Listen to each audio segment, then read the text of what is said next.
All right, today is August 24th, Wednesday, and I've got some sad news to report. I didn't do that well, and it's really my own fault. That's okay though. The model did really well.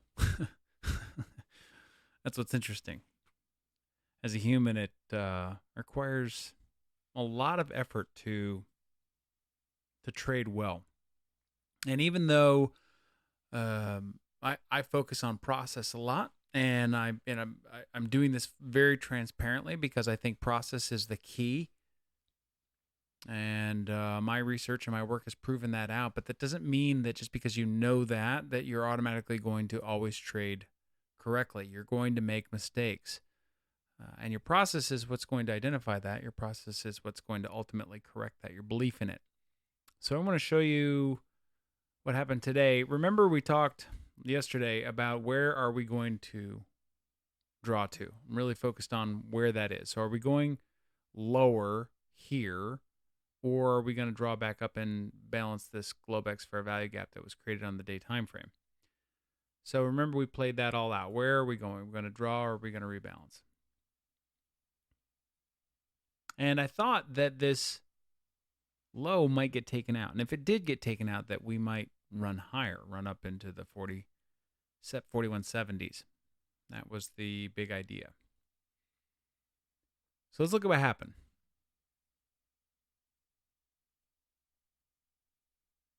As you look at the overnight, we did purge that area. We got down in there. And then we reverted and we broke structure here. So immediately I'm thinking it's Wednesday. It could be the low of the week. And if we form a low that is sympathetic with the New York low that is sympathetic with the London low, then probably we're going to get up to that 4170 area. And we didn't get there, but we got all the way up to 4158 and some change. So coming into the morning session, this is what I saw. I saw this purge, I saw this revert, I saw this structure break. I thought, okay, great. Couple of things that could happen. One, we test up here and then we drive down there, or we just walk it back down to here before coming up higher. And I thought 41.45 might be a location that we would see some reversion, but we didn't. So that's interesting.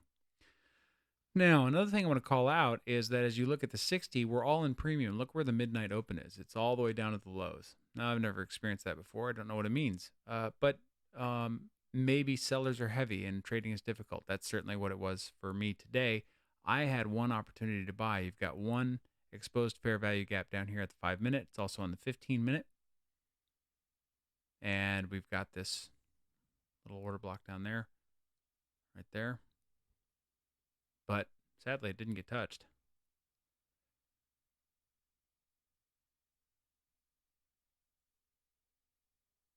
Now, on the 60-minute, the stops were ran out of this fair value gap here. So that was the purge, which means there's nothing down here for me to lean on from a high time frame support standpoint. We're looking purely at that low time frame, and we're looking up here to get to this 4170. And we didn't get there, but that's okay. The point is, and this is what I'm trying to point out, is that on the 60-minute, there's nothing to lean on except for this rebalanced fair value gap that had already occurred from 25 to 21 in a previous session. It had held, we pushed through it, and now we're above it again. So really nothing to look at there. As you look at the 15-minute, there's only really one thing I want to point out, because as I've already pointed out, the low side, the high side is unfilled up here. So chances are the first test into that area, if we don't explode through it, and we didn't, it's going to come back pretty deep, and it did. Now, a couple of things I want to point out here. This was my one opportunity to get in. As soon as this bar touched my price, I put my limit order in. I'm not sure. Well, I am sure why I didn't put it on the low of the black bar, which is what I would normally do, is because I was not executing on the 5-minute bars. I was looking at the 5-minute bars and looking for a fair value gap on the 1-minute. And that was basically the dilemma. Probably if I go look at the 2 and the 3-minute, there would have been one that would have got me in right where the 5-minute was. So how I'm adjusting my process, because this has happened to me several times this week. very frustrating, is that when the risk on the 5-minute is within tolerances, I'm just going to put it on the 5-minute. I'm going to put the limit order right at that price, and it's no problem. Unless there's a 1-minute bar there. I'm just going to put it right on. I'm not going to wait for the extra low, especially if there's already a pivot down there that's being taken out. If there's no pivot being taken out, then that's different. We can wait for that secondary low to go in, but if there's already pivot being taken out and the risk is appropriate for the trade, then we're just going to put it right underneath of the, the first tick of the fair value gap is basically where we're going to put it. And then a second trade, only real second trade that I didn't take because I was too mixed up doing the wrong thing, was this new high that leads to relative equal high order block being. This is something I've researched and seen high success rate with, fairly high success rate with in the right conditions and when the narrative is correct, is that when you get these relative equal highs, that's an order block right there. I'm calling it that. Maybe ICT would differ. Don't take my word for it, take his. Maybe I shouldn't call it that. But that provided some support and a lift off here. Now, unfortunately, I was doing all of the wrong things. I missed this trade here. And then as we bounced around, there's nothing for me to operate. There's nothing for me to act on here. Now, the only real price that I was willing to trade is actually the very low of this price because of something that I know of, trading the 5-minute bars. I'm real familiar with it. So I missed that fill by 1 tick, and that cost me 30 points. And then given this price action, I basically jumped on the first opportunity I had long, and I got stopped. And that caused me to spiral kind of out of control. I started shorting. I shorted because we've got a displacement here, or, well, not really a displacement. It's just a gap that was going to get filled in. And it took out the low. It's really all that happened. But none of the narrative really supported the shorts. And I made 2 critical errors. Not only did I take the trades, but I also was opposing the narrative in my size. I was supposed to go half size, and I didn't do that. So that's 2 errors. Those 2 critical errors. Then again, we come up, and I thought maybe this high would hold, and I got stopped again. And that really put me off the shorts, or put me off the longs. I was like, okay, I really just got frustrated. And I was in a wrong state of mind.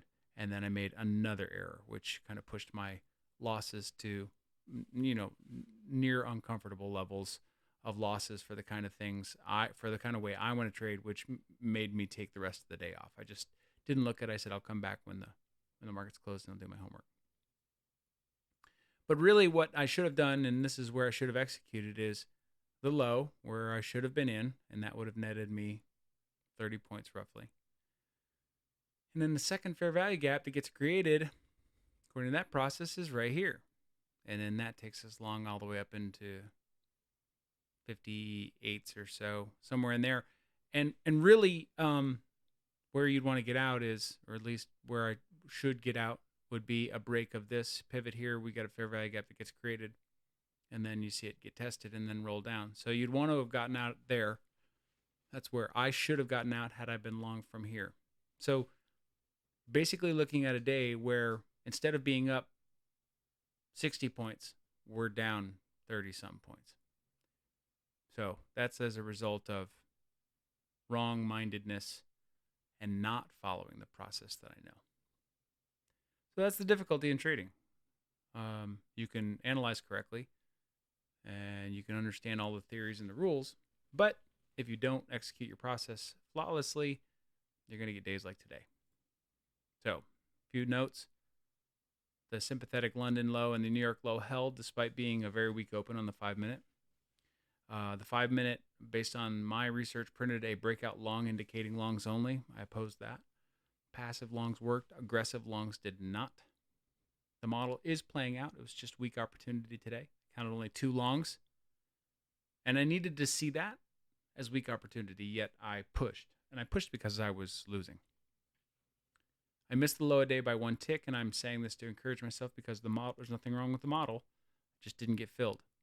So I missed the low a day by 1 tick, and it's been happening too often. I need to get that fixed. Now here's what didn't work.